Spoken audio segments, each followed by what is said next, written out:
Salut les 20 joueuses et 20 joueurs, bienvenue dans cette 20 jeux d'explication des règles, ici Swatch et aujourd'hui nous allons déguster et expliquer les règles donc de Volfyrion Guilds, un jeu de Alessandro Veracci, un jeu pour 1 à 2 joueurs qui sort avec une nouvelle extension standalone que vous pouvez jouer seul, sans la première mouture du jeu Volfyrion, qui s'appelle Volfyrion Guilds, qui va bientôt, ça dépend quand vous regardez évidemment cette vidéo, mais qui va bientôt sortir sur Kickstarter.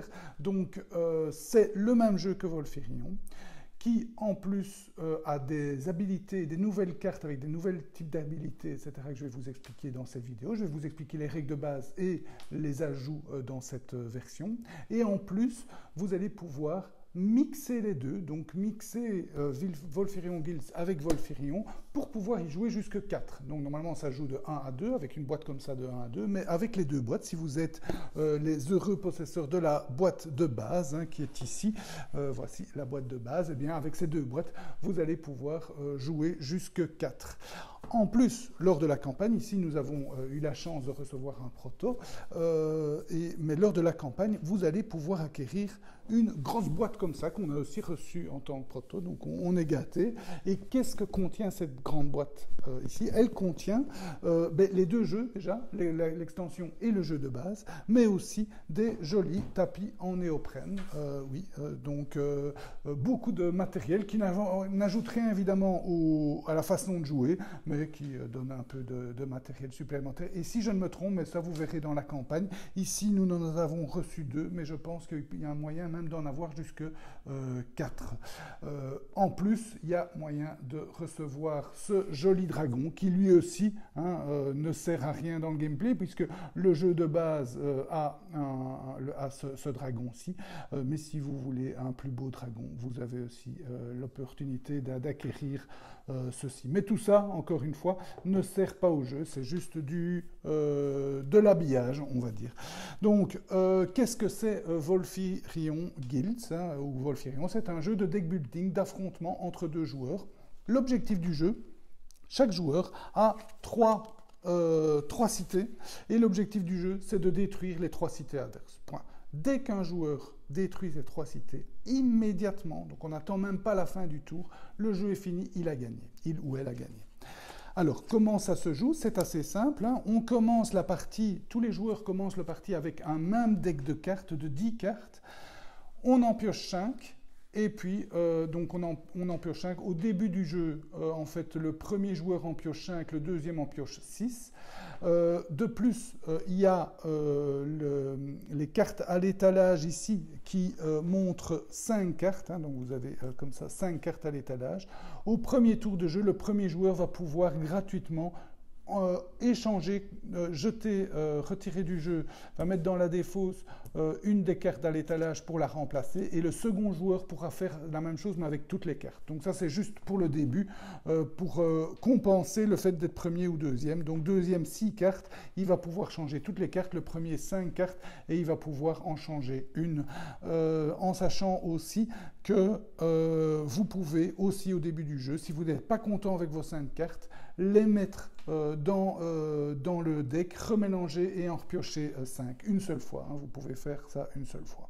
Voilà, ça c'est pour le début. Et puis, vous avez 5 cartes. À votre tour, vous jouez autant de cartes que vous voulez.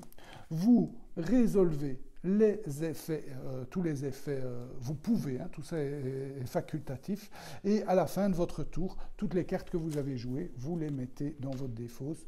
Et en plus, vous repiochez des cartes pour arriver à 5 cartes. Le jeu de deck building assez classique. Il y a quelques particularités que je vais vous expliquer tout de suite. Déjà, le type de carte. Il y a différents types de cartes. Si je ne me trompe, il y en a 5. Donc, il y a les cartes classiques, les cartes de commande. C'est ce symbole-là. Ce sont les cartes que vous jouez à chaque tour, que vous défaussez à la fin du tour. À la fin du tour, notez que si vous reste des cartes dans les mains, vous les défaussez toutes pour après reprendre 5 cartes. Il y a les agents, non, c'est pas les agents, ça c'est les armées. Donc les armées, elles, quand vous jouez une armée, vous la placez. Vous voyez, vos cités ont des emplacements armée et bâtiment. Et donc chaque cité peut contenir une armée. Donc une armée, vous la placez sur une cité et elle va ajouter ses points de défense aux points de défense de la cité, et en plus elle va apporter son bénéfice permanent à chaque tour. Même chose pour les bâtiments, ils se mettent dans une cité. En général, ils n'apportent pas de points de défense, mais ils produisent une des ressources du jeu de manière permanente. Vous avez aussi les merveilles. Les merveilles, elles, vous les voyez aussi ici, les merveilles se jouent et restent en permanence devant vous. Donc, et elles donnent en permanence leur habilité. Vous avez les cités. Et je pense que j'ai... Et oui, et le dernier, c'est les agents. Ce sont ces cartes-là. Les agents ont une faculté un peu spéciale. Je peux l'expliquer tout de suite. La faculté spéciale des agents, c'est un agent, en fait, c'est une nouvelle carte. Ça fait partie de l'extension. Ça n'existait pas dans le jeu de base. Vous pouvez la placer sur une des cartes de l'étalage. Et elle vous est réservée. Donc, quand c'est à votre tour, vous reprenez votre agent et vous avez deux options. Soit la valeur de défense de l'agent est égale ou supérieure à la valeur d'acquisition de la carte. À ce moment-là, votre agent va dans votre défausse et vous prenez cette carte en main. Donc vous pourrez la jouer directement. La deuxième possibilité, c'est que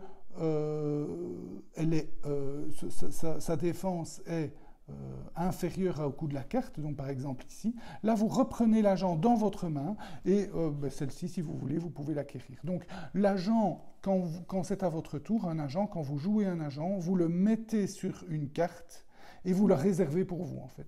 Et si, au début de votre tour, sa défense est égale ou supérieure à la défense de la carte, vous prenez la carte et vous défaussez, vous mettez dans votre défausse votre agent. Si elle est inférieure, comme ici, eh bien, vous reprenez l'agent dans votre main et vous pouvez éventuellement remettre. Et à quoi ça sert de mettre un agent là? Ça vous réserve la carte. Donc, l'autre joueur ne va pas pouvoir ni défausser, ni rien faire avec cette carte-là en dessous. C'est réservé pour vous.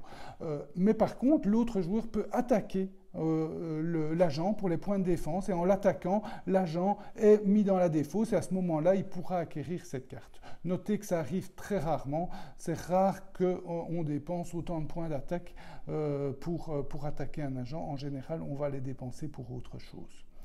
Et alors, donc ça, c'est les différents types de cartes, et ces différents types de cartes vont vous procurer des effets. Il y a principalement 3 ressources que vous pouvez gagner dans le jeu. Ce sont des points de commande en rond vert. Les points de commande vous servent à acquérir les cartes. Donc vous voyez ici, je vais mettre les 5 cartes, vous voyez les cartes s'acquièrent avec des points de commande. Donc quand vous utilisez des points de commande, vous prenez là où les cartes que vous savez vous acheter et vous les mettez dans votre défausse. Ça, c'est la première ressource. Avec cette ressource, vous pouvez faire autre chose. Comme je vous avais expliqué, vous avez des agents dans vos cités. Avec un point de commande, avec 6 points de commande, vous pouvez prendre l'agent, enfin, ce n'est pas un agent, c'est une armée, vous pourrez prendre l'armée et la mettre dans une autre cité. Ça peut être intéressant parce que quand le dragon Volfirion est sur une cité, il va la détruire à la fin du tour, j'y reviens quand... Et donc, pour sauver cet agent qui sera détruit par le dragon, vous pouvez vite le déplacer. Donc ça peut être intéressant de faire cette action, même si on la fait assez rarement. Donc les points de commande, ça vous sert à acheter des cartes ou à déplacer vos armées entre vos cités. La deuxième ressource, ce sont les points de combat, donc en rouge. Alors les points de combat vous servent essentiellement à attaquer. Alors ils peuvent attaquer, comme je vous l'ai expliqué, un agent pour le défausser et comme ça libérer la carte en dessous. Ils peuvent aussi attaquer les merveilles. Il y a toujours 2 merveilles de disponibles aux joueurs et pour acquérir la merveille, vous payez ces points de combat-là, donc 4 ou 6 dans ces deux cas-là. Et quand vous acquérez une merveille, vous la prenez et vous la placez dans votre défausse. Voilà. Et vous faites aussi l'action, donc Maintenant, c'est aussi une deuxième particularité de cette extension, c'est que certaines cartes, comme les merveilles, ont une action secondaire à l'acquisition. Donc quand vous acquérez une carte, avec un symbole là, vous pouvez déclencher ce symbole. Ici, ça dit simplement que vous pouvez détruire une des cartes qui est soit devant vous, soit dans vos défauts, soit dans votre main. Donc c'est assez intéressant pour nettoyer son deck. Donc, quand vous achetez une merveille, vous réalisez, et il n'y a pas que les merveilles qui ont une action secondaire. Vous voyez ici, là aussi en a une. Ici, l'agent vous donne un point d'action, un point de combat quand vous l'acquérez. Donc il y a différents effets, et c'est assez sympa, cet effet-là, ces effets-là, parce que vous allez quelquefois acquérir certaines cartes, pas pour le bénéfice qu'elles vous donnent, mais pour les points secondaires qui peuvent vous permettre d'avoir suffisamment de points de l'une ou de l'autre chose, donc qui peuvent être vraiment très intéressants. Donc j'ai trouvé, ça me fait un petit peu penser à Paladin, où quand vous détruisez certaines cartes ou acquérez certaines cartes, vous gagnez aussi directement les bonus de la carte, et ça permet des combinaisons et des anticipations et des planifications assez intéressantes. Donc voilà. Les points d'attaque vous servent à attaquer les agents qui sont sur le terrain, vous servent à acquérir des cartes merveilles et surtout et principalement pour attaquer les cités adverses. Vous voyez qu'une cité a des points de défense, donc avec 8 points d'attaque, je peux détruire cette cité-là, 9 points d'attaque celle-là et 10 points là. Quand une cité a un bâtiment, quand je la détruis, le bâtiment est détruit aussi, il est retiré du jeu. Quand une cité a un agent, eh bien je dois d'abord être supérieur au total, donc ici 14 points d'attaque, ce qui est vraiment pas rien du tout. En plus, si j'arrive aux 14 points, imaginons qu'il est comme ça, avec un bâtiment et un agent, eh bien, il n'y a que l'agent qui est retiré du jeu, et la cité reste. Donc si j'ai 14 points d'attaque, je détruis une première fois, mais uniquement l'armée, et tout le reste, qu'il y ait ou pas un bâtiment. Donc dans ce cas-là aussi, dans ce cas-là, je bats, je détruis définitivement du jeu, je retire du jeu l'armée, mais la cité reste, qu'elle ait ou pas un bâtiment. Donc ça, c'est assez intéressant, les armées, puisqu'elles vont augmenter la défense, elles vont vous permettre de ne pas se faire directement détruire vos cités, et en plus, elles vous procurent certaines fois des effets supplémentaires intéressants. Donc voilà, avec les points d'attaque, j'attaque un agent, j'attaque une merveille ou j'attaque une cité. Je peux enfin attaquer aussi Volfyrion.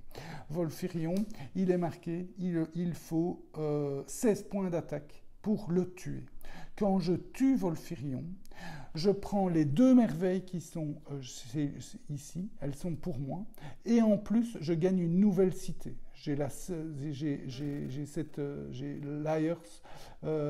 cité de Volfyrion qui me donne à chaque tour 4 points d'attaque. Donc c'est hyper puissant d'y arriver, mais c'est très dur. Autant vous dire qu'on a déjà fait quelques parties, on n'y est jamais arrivé d'avoir 16 points d'attaque. Donc c'est assez difficile d'y arriver, surtout que le jeu est une sorte de course et on arrive vite à battre l'autre avant d'arriver à des chiffres pareils. Voilà pour les points d'attaque. La dernière ressource qui est procurée, ce sont des points de connaissance, ce sont les mauves.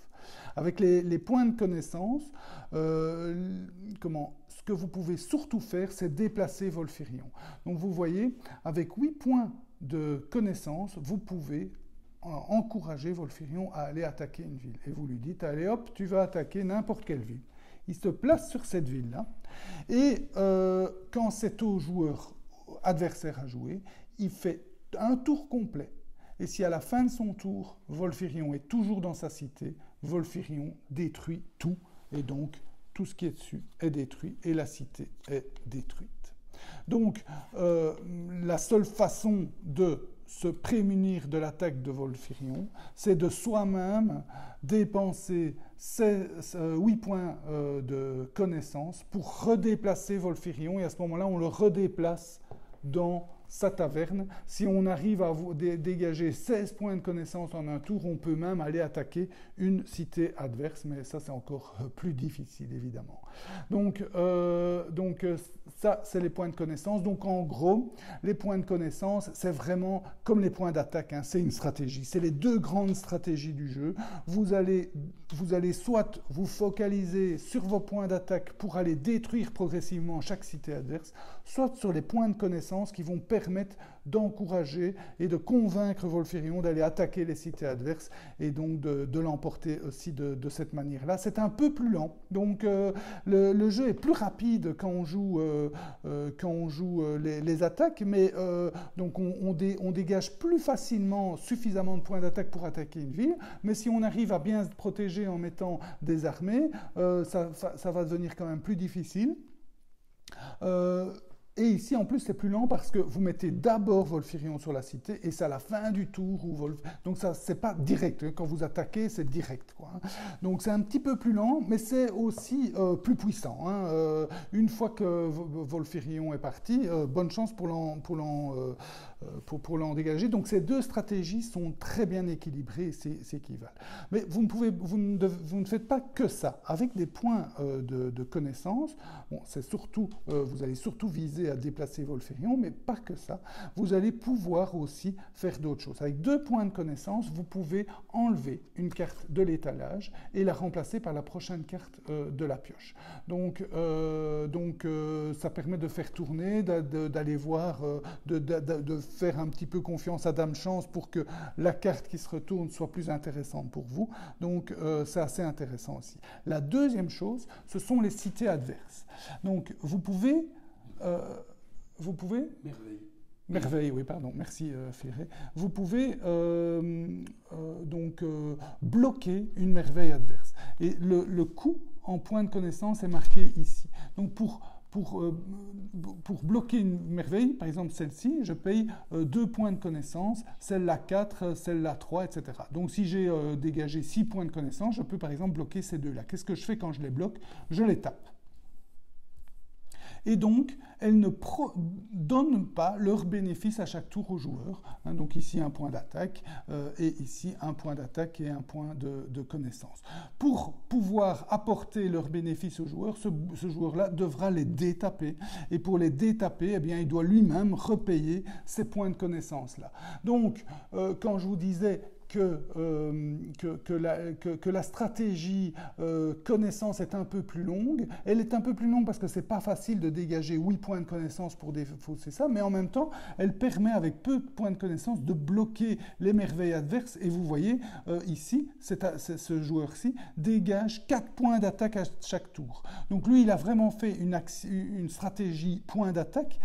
L'adversaire qui fait une stratégie point de connaissance, en les tapant, eh bien, il empêche ce joueur d'avoir 4 points d'attaque à chaque tour. Et en plus, comme ce joueur a été dans les points d'attaque, il n'a pas nécessairement beaucoup de points de connaissance pour les redétaper. Donc, c'est pour ça que je dis que ces deux stratégies sont assez équivalentes toutes les deux parce qu'elles ont leurs avantages et leurs inconvénients. Voilà, et oui, c'est tout. Donc dans les cartes, hein, dans les effets. Alors chaque carte peut avoir aussi des effets secondaires. Donc vous les voyez ici. Et en fait, pour actionner les effets secondaires, il faut avoir joué des cartes de cette couleur-là. Donc vous voyez, si par exemple à mon tour je joue ceci, ah ben non, je l'ai déjà d'ailleurs. Hein. Si je joue une carte verte, ah ben non, j'ai pas de carte verte. Voilà, ici. Hein. Si je peux avoir une carte comme ça dans mes cités, ça vaut aussi. Donc j'ai une carte avec une bannière verte et j'ai joué une carte ici avec une bannière mauve, eh bien je gagne en plus un bonus. Ici c'est un point de commandement qui me permet d'acquérir des cartes ou de changer, de déplacer une armée. Donc ce sont les bonus des cartes. Ici aussi vous voyez, si j'ai une bannière verte et une bannière mauve, eh bien je gagne un point de commandement et je peux en plus piocher une carte. Mais attention, on ne compte pas la bannière de la carte elle-même. Donc ici, il faut que j'ai joué une autre verte et une mauve. Et ici, par exemple, il faut une mauve et une rouge, donc une autre rouge que celle-ci, pour tuer et retirer du jeu une armée adverse dans une cité. Donc vous voyez, ce genre de carte est assez puissante parce qu'elle vous donne deux points d'attaque, et si vous arrivez à faire cette combinaison-là, eh bien, si une des cités adverses était défendue par une armée, hop, vous la retirez. Donc voilà, vous avez donc les effets principaux, les effets secondaires qui se dégagent, un peu comme dans Star Realms, hein, c'est pour ceux d'entre vous qui connaissent Star Realms. Aussi dans Star Realms, vous avez des actions secondaires en fonction des couleurs des autres cartes. Alors, les symboles dans le jeu, eh bien, vous avez des symboles comme ça qui vous permettent donc de détruire une carte. Ici, vous détruisez cette carte même-là pour détruire une armée. Vous détruisez cette carte même-là pour gagner un point de connaissance et regardez la première carte de votre pioche. Et si vous êtes content avec cette carte, vous la laissez sur votre pioche. Si vous n'êtes pas content, vous la mettez en dessous de votre pioche. Ici, ça vous permet de déplacer Volfirion. Donc, c'est assez puissant. D'ailleurs, les cartes à 8 sont souvent très, très puissantes. Hein. Donc, peut-être légèrement surpuissantes. Hein. Autant essayer de vite les gagner quand elles apparaissent. Donc, celle-ci vous permet gratuitement de déplacer Volfirion. S'il est chez vous, ben, vous le remettez dans le centre. Et s'il est dans le centre, ben, vous le mettez dans une cité adverse, en plus de dégager 4 points de connaissance. Ici, ça permet de détruire un bâtiment adverse, et si en plus il y a 2 rouges, une armée adverse. Vous avez ici cet effet-là qui vous permet de piocher une carte. Et il y en a encore d'autres. Je ne vois pas ici d'autres. Ah oui, oui, oui. Celui-là, il est très chouette aussi. C'est détruire une carte du Vault. Alors, c'est quoi le Vault? C'est une nouvelle carte. Elle est là. C'est une nouvelle carte de cette extension. C'est la 3e nouveauté de cette extension. Donc l'extension apporte les cartes agents, je vous ai expliqué, qui permettent de réserver une carte et de la prendre si jamais les points de défense sont égaux ou inférieurs. La 2e nouveauté, ce sont les actions secondaires, et la 3e nouveauté, c'est cette carte Vault. Alors cette carte Vault a trois fonctionnalités. La première, c'est que vous pouvez, à votre tour, y placer une carte. Quand vous y placez une carte, vous ne la jouez pas, vous la réservez pour un tour supérieur. Donc dans un des tours suivants, si vous voulez, vous jouez la carte. Ça vous permet de plus facilement jouer ce type de combinaison, hein, puisque si vous attendez le moment où vous avez 2 mauves, par exemple. Donc ça vous permet ça. Et aussi, si jamais à ce tour-ci, ben, son effet n'est pas tellement intéressant, vous le réservez pour un autre tour, puisque au début du tour, vous avez 5 cartes dans votre main, vous pouvez dire, ah ben je la prends. Ça vous fait 6 cartes à jouer, donc c'est toujours intéressant.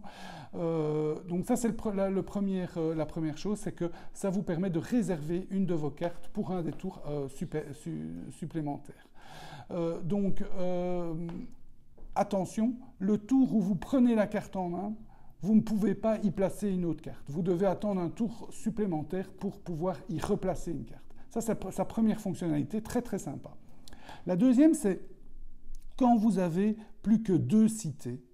Donc, si on vous a détruit une de vos 3 cités, vous pouvez échanger 4 points de commandement contre un point d'attaque ou un point de connaissance. Et la 3e fonctionnalité, c'est que si vous n'avez plus qu'une seule cité, elle vous procure un point d'attaque et un point de connaissance. Donc les 3 fonctionnalités sont cumulatives. Vous pouvez donc utiliser les 3 fonctionnalités s'il ne vous reste plus qu'une seule cité. Donc ça vous permet aussi un peu d'équilibrer les choses. Hein. Si vous il reste plus qu'une seule cité, vous êtes mal, mais en même temps, ben, vous avez une puissance supplémentaire qui vous permet de plus facilement contrer et de pouvoir mieux vous défendre face à votre adversaire. Voilà. Donc, je vous ai dit, dès qu'un joueur a perdu ses 3 cités, il a perdu. Et je pense que j'ai expliqué tout le jeu. Donc, c'est un jeu de combat assez tendu. Hein, c'est vraiment une course. Hein, dans une partie avec 2 bons joueurs qui ont l'expérience, les cités, elles tombent assez vite. Et donc, vous allez vite vous retrouver à une cité adverse qui tombe, la vôtre qui tombe. Et donc, c'est tendu parce que c'est une course au premier qui arrive à supprimer les 3 cités. Il y a 2 grandes stratégies. On aurait aimé un peu plus un peu plus de stratégies différentes. Il n'y en a que 2, mais c'est déjà ça. Il y a la stratégie donc connaissance, il y a la stratégie force.